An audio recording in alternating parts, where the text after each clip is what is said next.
Beloved, hear me. The secret of influence, of attraction, of unseen connection does not lie in clinging, in chasing, in straining to be noticed. It lies in the invisible currents of imagination, in the energy you radiate when you are no longer bound by appearances. The moment you withdraw your attention from what is and fix it instead upon what you choose to be, you shift the unseen lines of communication that bind all souls together. The world calls it absence, but it is not absence, it is power. When you stop feeding the old picture, when you stop bowing to the evidence of separation, your silence speaks louder than any words could. The one you think of, the one you love, the one you feel is distant. When you withdraw from the clamor of appearances and dwell only in the felt certainty of union, they sense it. The more you ignore the stubborn fact of distance, the more they feel the pull of your presence. This is the law. Attention is the substance of reality. Whatever you attend to, whatever you turn away from, you starve. When you ignore the appearance of lack, of silence, of absence, you starve it of life. When you dwell instead on the inner reality of connection, you feed it, and it must grow until it manifests in the visible. The unseen communication is real. It is felt. It is known, though not with the outer senses. And the paradox is this: the less you cling to appearances, the more the other feels you. The less you demand of the outer, the more you are received in the inner. So go on a telepathic rampage, not of words, not of pleading, not of waiting, but of assumption. In the silence of your room, hear their voice calling your name. Feel their presence close to you. Imagine their longing, their need, their reaching for you across the invisible. Refuse to bow to what the outer world shows, for the outer world is late, always late. The inner is now. The moment you occupy the state of being chosen, cherished, and remembered, you release the signal into the unseen. And that signal cannot be ignored. The more you ignore reality as it stands, the more reality bends to your will. The more you refuse to be impressed by absence, the more absence dissolves. The more you rest in the conviction of your inner vision, the stronger its echo in the hearts of others. They will miss you, not because you are truly gone, but because your energy is withdrawn from illusion and gathered in truth. And the truth is union. The truth is connection. The truth is that what you imagine with feeling is already alive. So, beloved, lift your mind above appearances. Ignore the noise of what seems to be. Go within, claim the end, live in the end, and feel it as real. For the unseen lines of thought are stronger than distance, and the telepathic pull of assumption is irresistible. The more you ignore reality, the more they miss you. The more you release appearances, the closer they come. Attention is power. What you ignore withers, what you assume grows. The entire fabric of your life is shaped by this one truth. For wherever you direct your inner gaze, there you lend energy, and where you lend energy, you call forth form. Most people are unaware of this sacred transaction. They believe that life presses upon them from the outside, shaping their destiny with circumstances beyond their control. Yet the real shaping is done inwardly, in the quiet chamber of thought and feeling. It is not what appears before your eyes that dictates your future. It is what you habitually attend to within that writes the script. When you dwell on absence, lack, or rejection, you give them vitality. You water them with the attention of belief, and they grow stronger in your experience. You may say, but I do not want these things.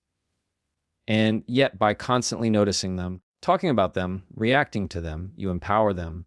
Attention does not ask if you like or dislike. It only knows that you are feeding it. What you resist with intensity, you keep alive. What you ignore, you starve. To ignore is not to suppress, for suppression is still a form of attention. To ignore is to turn fully to the desired state, to give it such focus and feeling that the old has no nourishment left in you. Consider a garden. If you continually water weeds while neglecting the flowers, the weeds will flourish and the flowers will wither. Your mind is that garden. Every thought, every inner scene, every assumption is a seed. What you tend to daily, what you water with belief and emotion must eventually take form. If you are dissatisfied with what grows in the visible world, trace it back to the unseen care you have given to its roots. By changing the direction of your attention, you change the harvest. Assumption is the deliberate choice to accept a new state as real. When you assume, you are not waiting for evidence. You are declaring it now. You shift your attention from what is lacking to what is fulfilled. Though your senses may report contradiction, you choose to trust the unseen over the seen. This trust, this persistence in assumption, gathers power with every return. The more you dwell in the feeling of already having, the more energy you withdraw from the feeling of not having. Slowly, almost invisibly at first, the old state weakens, while the new state strengthens. What you ignore withers, what you assume grows. Think of someone who longs for love. If they continually focus on being alone, on not being chosen, on not being noticed, their attention breathes life into loneliness, and loneliness multiplies. But if they deliberately shift, if they begin to assume the role of the beloved, to walk and breathe and speak as one who is cherished, they withdraw energy from the state of lack. Loneliness begins to fade, not because they fight it, but because it is starved of attention. Meanwhile, the state of love grows because it is watered by continual assumption. Soon the outer world must reflect it, for the outer has no choice but to mirror the inner conviction. Attention is the root of telepathic influence, the quiet language by which you communicate with the unseen. When you assume someone thinks of you, cares for you, misses you, your attention calls forth that reality. You are not pushing them by force, you are tuning yourself to the vibration where that reality already exists. Your assumption radiates silently, and others feel it in ways they cannot explain. The more consistently you assume, the clearer the signal becomes until the outer expression is inevitable. Thus, to command life is to command attention. To master experience is to master where you dwell in thought and feeling. If you would change your world, you must first change your focus. Turn away from the shadows of what you do not want, not by resisting them, but by refusing them the nourishment of your gaze. Turn fully to the state you choose and assume it with persistence. For what you ignore withers and what you assume grows. Withdrawing from appearances amplifies your unseen influence. The moment you stop being hypnotized by what your senses present, you step into the deeper law that governs creation. Appearances, no matter how solid or overwhelming they seem, are nothing more than the shadows cast by older assumptions. They are late, always lagging behind the inner world that formed them. To cling to them, to react to them, to let them dictate your state of being, is to live as a prisoner of reflections. But the instant you withdraw your attention from these reflections, you reclaim your authority as the cause, not the effect. What does it mean to withdraw from appearances? It means you no longer give them the final word. You may see separation, but you do not accept separation as your truth. You may hear silence, but you do not accept silence as the conclusion. You may feel lack, but you do not allow lack to define you. Instead, you quietly step back from the evidence of the senses and turn toward the unseen state you desire. In imagination, you construct a different scene, a different outcome, and you dwell there while the world insists on telling you one story. You feed yourself another until the new story becomes more real to you than the old. This withdrawal does not weaken you, it strengthens you. When you no longer depend on appearances for assurance, you radiate an energy that others cannot help but feel. Your unseen influence grows because you are no longer chained to visible conditions. People around you sense a shift, though they may not be able to explain it. They feel the pull of your assumption, the silent authority of one who does not bow to facts but creates them. This is why, when you ignore appearances, those who once seemed distant begin to feel your presence more acutely. Your withdrawal from the visible binds them more strongly to you in the invisible. Energy flows where attention goes. If your attention is constantly on the absence of what you desire, you energize absence, and others unconsciously reflect it. But when you withdraw from that absence and rest in the assumption of fulfillment, you energize the unseen bond, and it begins to echo in their awareness. They may suddenly think of you, dream of you, or feel compelled to reach out. They may not understand why, but you will know you withdrew from appearances, and your unseen influence amplified. Think of it as a broadcast signal. As long as you are focused on the visible contradiction, your signal is weak and scattered. The moment you stop feeding the contradiction, your signal clears, becoming strong and steady. Others tune into it without effort. The influence you have is not through physical force or outward persuasion, but through the silent conviction you hold within. The clearer your conviction, the louder your signal becomes in the unseen. To withdraw from appearances is not denial, it is transcendence. Denial fights against what is seen, but transcendence calmly refuses to be limited by it. You do not struggle to push away facts, you simply rest in a higher truth, knowing that what is seen today is only the fading echo of yesterday's assumptions. You choose to live from the vision of tomorrow rather than the memory of the past. In doing so, you starve the old state of power and feed the new one into manifestation. This withdrawal requires trust. Trust that the unseen is more solid than the seen, that what you hold inwardly is more substantial than what the senses report. At first, it may feel like walking in darkness, ignoring the loud demands of the visible world. Yet as you persist, you will notice the shift, people responding differently, events unfolding more fluidly, doors opening without struggle. What seemed impossible under the rule of appearances becomes natural under the rule of imagination. The more you withdraw from appearances, the stronger your unseen influence becomes. You are no longer reacting, you are radiating, you are no longer begging, you are declaring. And in that declaration, others feel you more deeply than ever before, for the invisible always governs the visible, and the unseen always precedes the seen. Inner union felt deeply creates outer connection inevitably. What you experience within yourself is never a private matter. It radiates, it communicates, it extends far beyond your own skin. Every inner conversation you hold, every scene you imagine, every emotion you allow yourself to inhabit is a broadcast to the unseen world. Others feel it, even if they cannot name it, even if they are unaware of its source. The universe is woven together through invisible threads of consciousness, and the state you embody inwardly cannot remain hidden. When you feel inner union, when you claim connection is already real and allow yourself to rest in the warmth of being chosen, loved, and remembered, that feeling generates a current that must be answered.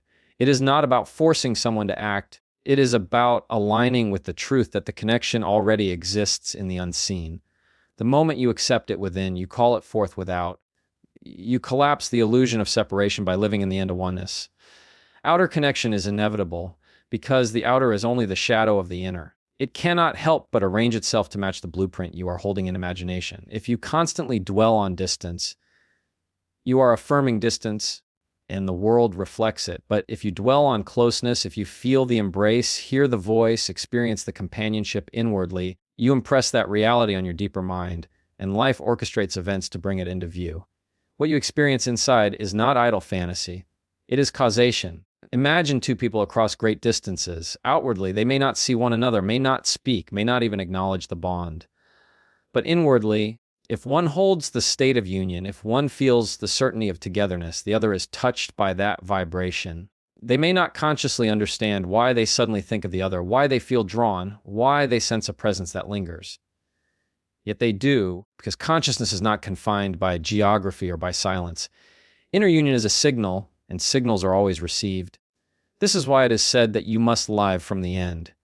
Living from the end is not about waiting for circumstances to change. It is about assuming the change has already taken place within you. When you imagine a loving conversation, when you feel the comfort of closeness, when you rest in the joy of already having, you are dwelling in the end. That dwelling plants a seed that the outer must bring forth. You do not ask when or how, you only know that outer connection is inevitable because inner union is already real. Doubt comes when you let the senses dictate your truth. You may see no evidence of contact and decide that the bond is weak or broken. But appearances deceive, for they are always late. The outer cannot move until the inner has been established. The delay is not denial. It is only the time it takes for the reflection to catch up to the image. If you remain faithful to the inner image of union, the outer connection will appear because it has no choice. Union is not something to achieve. It is something to assume. It already exists in the unseen the moment you desire it. Desire is not a sign of lack. It is a revelation of what is already prepared for you. By accepting it inwardly, by feeling it as though it were complete, you give it permission to cross the threshold into form. The world may take hours, days, or weeks to align, but alignment is inevitable because the seed of inner union has been planted. Inner union felt deeply creates outer connection inevitably. When you choose to live in the warmth of fulfillment rather than the chill of absence, when you allow yourself to embody the end rather than lament the present, you move the invisible levers of life. Others respond, circumstances shift, opportunities appear, because the outer is only the echo of what you first dared to feel within. The less you cling to reality, the more they feel your presence. Clinging is always born of fear, the fear that what you desire might slip away, that what you love might not return, that the outer evidence has more power than your inner conviction. But fear tightens the grip, and a tight grip always pushes away. To cling to appearances is to confess that you do not yet believe in the unseen, that you trust only what you can touch, measure, and prove. Yet life does not move by what you hold on to. It moves by what you release. The very moment you loosen your grip on appearances, the invisible lines of connection grow stronger. Reality, as you see it, is not the final truth. It is the delayed echo of states you once assumed, thoughts you once entertained, feelings you once fed. To cling to it is to give authority to the past, to demand that yesterday decide today. But when you refuse to cling, when you calmly ignore the stubborn appearance of absence or silence, you stop feeding the illusion. You let it wither while simultaneously feeding the truth of your inner world. That inner truth radiates and others begin to sense it. They feel the shift, though they cannot name it because consciousness communicates beneath words and actions. The paradox is clear: the more you release, the more you are felt. The less you demand, the more your unseen influence grows. When you cling, you project need, and need signals lack. Lack is not attractive. It pushes away. For it affirms separation. But when you rest, when you release, when you occupy the state of already being chosen, already being remembered, you project fullness. Fullness draws, fullness compels, fullness magnetizes. Others feel you not as a demand pressing upon them, but as an irresistible presence that lives within them. To stop clinging does not mean indifference. It means trust. Trust that what you assume is already yours. Trust that the unseen world has already accepted your desire. Trust that what you feel within must one day echo without. In trust, you can afford to release appearances because you know they are temporary. You can afford to ignore silence because you know the deeper communication is alive. You can afford to let go because letting go is not loss. It is power. Think of a person searching desperately for a signal on the radio. The more they fumble and twist the dial in agitation, the weaker the connection seems to be. But when they calmly tune with steady focus, the signal comes through. So it is with you. When you cling anxiously to the outer, your signal's full of static, and the bond feels weak. When you let go of appearances and rest in your inner conviction, your signal clears, and the other feels it unmistakably. The less you cling to what seems to be, the more free your imagination becomes. You no longer waste energy battling shadows or rehearsing fears. Instead, you invest your energy in the unseen reality you choose. You picture the outcome, you feel it as present, you embody it as natural. That inner reality gains power with every moment of your relaxed faith until it is more vivid to you than the outer contradiction. From that vividness, the world must draw its cue. Others feel you most strongly when you stop grasping. They feel the pull of your quiet certainty, your unspoken conviction. They miss you not because you are gone, but because you have withdrawn your energy from lack and placed it fully in union. In that withdrawal, they feel the magnetic call of your presence, deeper and more compelling than any outward action. The outer will eventually align to it, because the outer has no choice but to obey the unseen conviction that guides it.